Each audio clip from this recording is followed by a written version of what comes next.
Good day mga boss at welcome to my channel.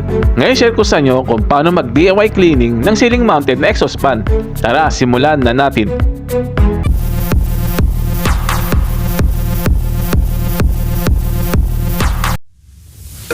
Mga boss, tanggalin po muna natin yung cover. Hilahin po pababa para po matanggal yung dalawang alambreng nakasabit. Ito po yung nagsisibing lock niya sa ibabaw ng ceiling.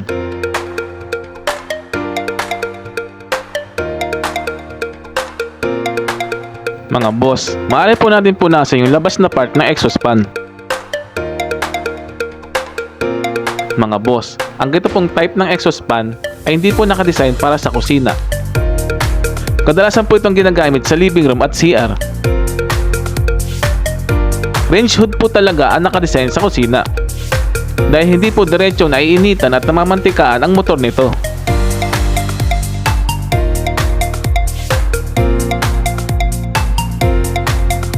Mga boss, maaari nyo naman po siyang hugasan ng may sabon or punasan na lamang po. Mga boss, maaari naman po natin siyang linisin kada 3 buwan para ma-maintain po ang unit.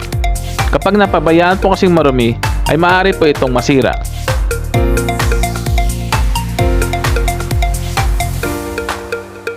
Mga boss, hindi na po natin kailangan tanggalin yung exhaust blade, dahil lagi naman po itong nililinis kaya hindi po siya masyadong marumi.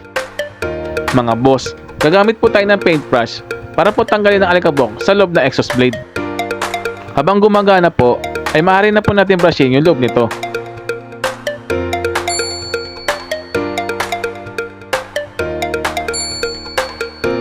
Oh yeah. Mga boss, maaari naman po natin tanggalin yung exhaust blade kung sobrang dumi po nito. At dahil nga po lagi po itong nalilinis, di na po natin kailangan baklasin ito.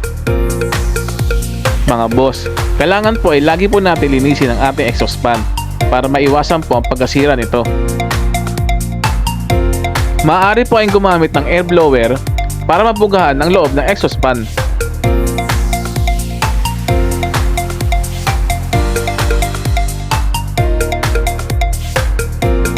Mga boss, i-break na po natin yung cover.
Mga boss, kung nagustuhan niyo po aking video, huwag niyo po sanang kalimutan mag-like, share at subscribe sa aking channel at pindutin na notification bell para lagi po updated sa aking mga bagong video. Mga boss, hanggang dito na lamang po't maraming salamat po. Boss, if you learned something on my video, make sure to like, share, and subscribe to my channel.